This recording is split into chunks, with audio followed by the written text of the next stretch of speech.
James Carter's morning started like any other, except for the part where his coffee machine decided to mock him by spitting out a half-brewed mess. Figures, he muttered, staring at the watery excuse for caffeine. Even my appliances are conspiring against me. At 46, James wasn't expecting life to be all sunshine and roses, but lately it felt like every corner he turned had a new punch waiting to land. James lived in the same house his parents had bought in the 70s, a modest two-story tucked away in a suburb of Atlanta. It wasn't flashy, but it had soul. Every crack in the floorboards told a story. Every fading photo on the mantelpiece whispered memories of love, laughter, and Sunday dinners that smelled like fried chicken and sweet potato pie. To James, this house wasn't just bricks and mortar, it was his legacy. But here's the kicker. The neighborhood had changed. Gentrification had rolled in like an uninvited guest at a barbecue, bringing its artisanal coffee shops, boutique yoga studios, and neighbors who looked at James like he was the stray dog ruining their perfect lawn party. And don't even get him started on the HOA, or as he liked to call them, the Highwaymen of America. They'd been on his case for months. First, it was a letter about the peeling paint on his porch. Then it was the unkempt grass. Most recently, it was the unsightly state of his mailbox. Really? He'd muttered, staring at the letter. My mailbox? What's next? My shoes don't match the sidewalk aesthetic? James had always paid his dues on time, but that wasn't enough for the new HOA board, led by one Robert Wilson, a man who looked like he auditioned daily for the role of villain in a suburban drama. Robert, with his slicked back hair, 2 white teeth, and the kind of arrogance that made James wonder if he practiced sneering in the mirror, had it out for him. It wasn't a secret. Robert had made a habit of dropping not-so-subtle comments about preserving the neighborhood's character during HOA meetings. James knew what that meant. Hell, anyone with half a brain and a pulse knew what that meant. The first real blow came one muggy Thursday morning. James stepped out to grab his mail and found an envelope stamped with the HOA's gaudy gold insignia. Inside was a notice demanding he repair his front steps, repaint his exterior, and replace his mailbox again or face fines. And not just any fines, we're talking drain your bank account and laugh about it kind of fines. These people have lost their damn minds, James said, standing in his driveway. A neighbor, Mrs. Jenkins, shuffled past with her tiny yapping dog. She glanced at the letter in James's hand and gave him a look that was part sympathy, part better you than me. Morning, James, she said, her voice dripping with fake sweetness. Trouble with the HOA again? You know, they're just trying to keep the neighborhood nice. James forced a smile. Sure, Mrs. Jenkins, and I'm sure that's why Robert Wilson parked his Tesla in front of my house for 3 hours last week, just admiring the view, right? Her cheeks flushed, and she quickly walked away, her dog's barks echoing down the street. By the time James made it to the HOA meeting that evening, he was ready for a fight.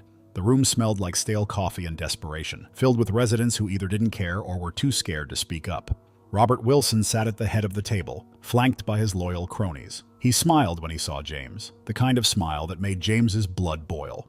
James, Robert drawled, leaning back in his chair. Good of you to join us. I trust you've read our latest correspondence? Oh, I read it all right, James shot back. And let me tell you, Robert, your creative writing skills are improving. Immediate danger to neighborhood aesthetics? Really? You should try pitching that to a publisher. A few chuckles rippled through the room, but Robert's smirk didn't waver. We have rules for a reason, James. It's not personal. It's about maintaining standards. James crossed his arms. Standards? Funny how those standards always seem to target people like me. But sure, let's call it coincidence.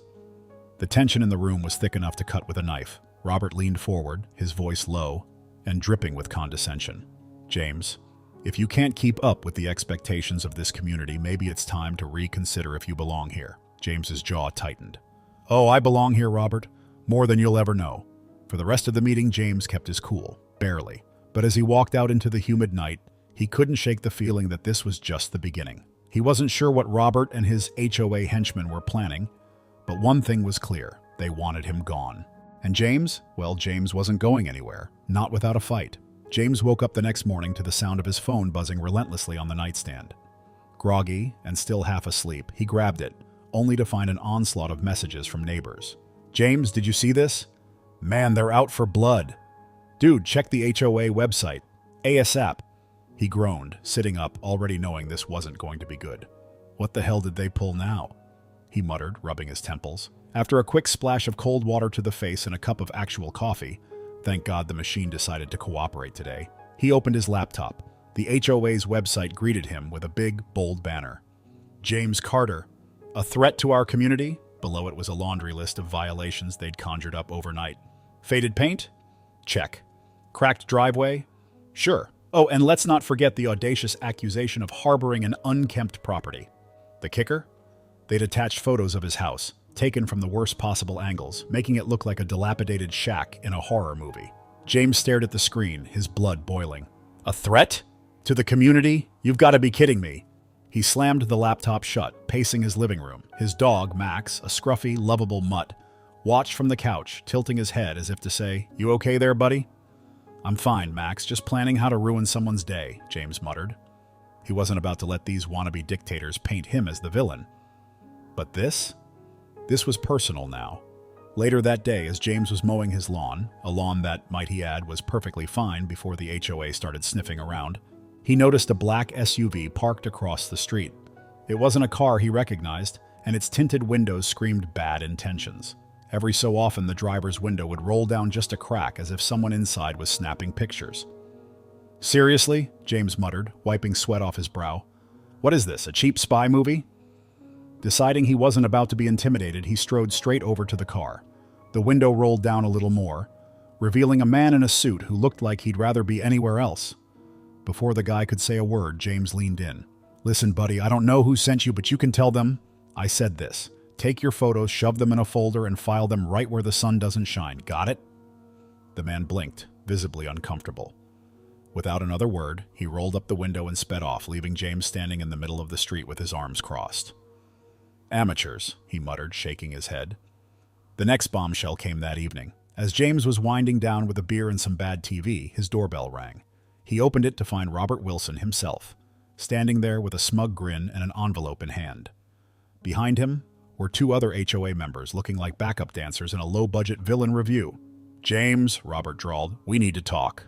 James leaned against the doorframe, beer in hand. "Oh, I've been waiting for this. Please, enlighten me, Robert. What's the drama this time?" Robert handed him the envelope. "Consider this your formal notice. If you don't comply with our demands by the end of the month, we'll be forced to initiate proceedings to foreclose on your property. It's all in the documents. Feel free to have your lawyer look it over." James stared at him incredulous. "Foreclosure? Over a mailbox and some chipped paint? Are you insane, or is this just your way of compensating for something?" Robert's grin faltered for a moment before he composed himself. "This isn't personal, James. It's about protecting the value of our neighborhood." James let out a sharp laugh. "Protecting the value? Robert, the only thing you care about protecting is your ego. Let me guess, you've already got some developer lined up ready to swoop in and turn my house into a McMansion?" Robert didn't deny it. "Like I said, it's nothing personal." James took a long sip of his beer, locking eyes with Robert. "Oh, it's personal now. You just made it personal." Robert opened his mouth to respond, but James slammed the door in his face. "Have a nice day, Robert," he called out, his voice dripping with sarcasm. That night, James sat at his kitchen table, the foreclosure notice spread out in front of him. His parents' faces stared back at him from an old family photo propped up on the counter. He felt a knot of anger and frustration in his chest, but underneath it all, there was a steely resolve. "This house isn't just mine," he said aloud, his voice firm. "It's theirs, and I'll be damned if I let some petty tyrants take it away." Max barked in agreement from his spot on the floor, as if to say, "Damn right." James grabbed his laptop, his fingers flying over the keyboard as he started compiling every piece of evidence he had against the HOA. Emails, letters, photos, everything. If they wanted a fight, they were about to get one. James Carter wasn't the kind of man to back down from a fight, especially when the stakes were personal. And now? This wasn't just about his house, it was about principle. He'd spent the past few days gathering evidence, piecing together a picture that made the HOA look less like a neighborhood improvement committee and more like a racket straight out of a mob movie. His living room was now a war zone of papers, screenshots, and handwritten notes. A large whiteboard leaned against the wall, covered in arrows and sticky notes, each one pointing to something shady the HOA had done. Kickbacks from contractors, unapproved fines, missing funds from the Neighborhood Improvement Fund. The deeper he dug, the dirtier it got. "Man, these guys are messier than a middle school cafeteria," James muttered, jotting down another note. Max, his ever-faithful dog, sat at his feet, looking up at him as if to say, "You've got this, boss." That afternoon, James decided to take the fight directly to the people. He printed out flyers, actual old-school flyers, and started going door to door. Most of his neighbors were polite, if not a little hesitant. Some nodded in agreement when he explained how the HOA was targeting specific homeowners, while others gave him the kind of look that said, "I'd help, but I don't want them coming after me next." At one house, he ran into Mrs. Jenkins again. She stood in the doorway, clutching her ever-yapping chihuahua, her face a mix of curiosity and concern. "James," she said, lowering her voice, "are you sure you want to do this? They don't play fair." James smirked. "Fair? Mrs. Jenkins, these people couldn't spell fair if you spotted them the F and the A." She chuckled nervously. "Well, just be careful. They've got deep pockets and you're just you." "Thanks for the vote of confidence," James said dryly, handing her a flyer. "But don't worry about me, I've got a few tricks up my sleeve." The real fireworks started at the next HOA meeting. James walked in like a man on a mission, carrying a thick folder under one arm and a confident smirk on his face. The room was packed, standing room only thanks to the flyers he'd handed out. Residents who normally avoided HOA meetings like the plague had shown up, eager to see what James had to say. At the front of the room, Robert Wilson sat in his usual spot, flanked by his cronies. His expression was as smug as ever, but there was a flicker of unease in his eyes when he saw the crowd. "James," Robert said, leaning back in his chair, "what a surprise. Here to pay your fines, or are you just looking for more attention?" James ignored the jab, stepping to the front of the room. He placed his folder on the table with a dramatic thud, the sound echoing in the suddenly silent room. "Ladies and gentlemen," he began, his voice steady, "what I have here is proof, cold, hard proof, that this HOA has been lying to us, stealing from us, and using their power to line their own pockets." A murmur rippled through the crowd.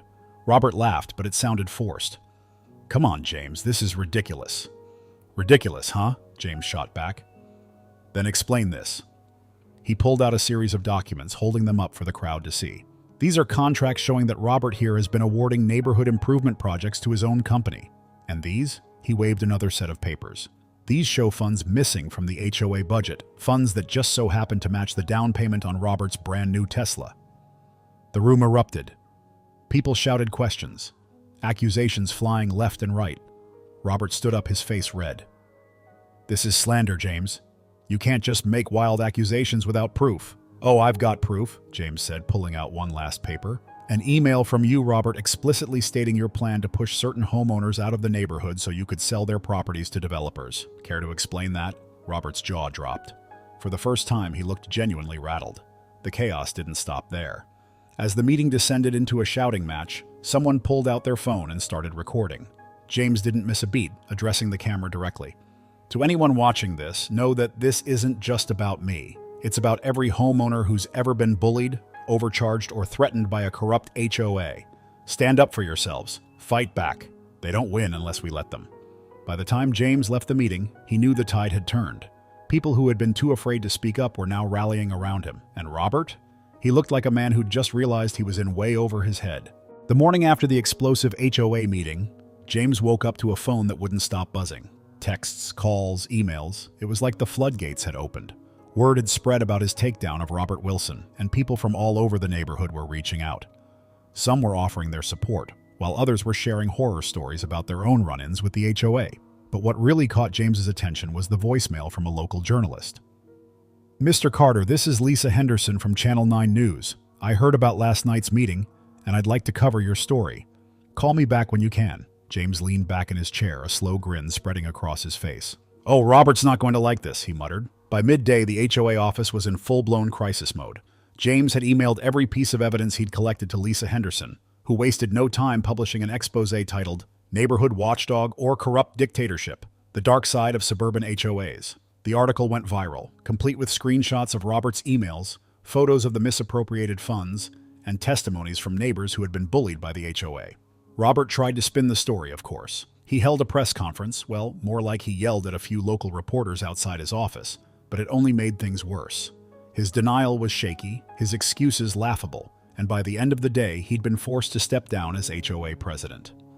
That evening, James was sitting in his living room, finally enjoying a moment of peace, when there was a knock at the door. He opened it to find Lisa Henderson and a cameraman standing on his porch. "Mr. Carter," Lisa said with a smile, "I hope you don't mind us stopping by. We're live in 10 minutes, and I'd love to get a quick interview." James hesitated for a moment, then stepped aside. "Come on in. Max will try to steal the spotlight, though, fair warning." The interview was quick but powerful.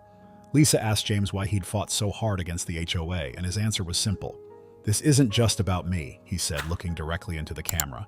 It's about every homeowner who's been pushed around, every family who's been made to feel like they don't belong. These people thought they could use fear and intimidation to get their way. But guess what? Not on my watch. Lisa's next question caught him off guard.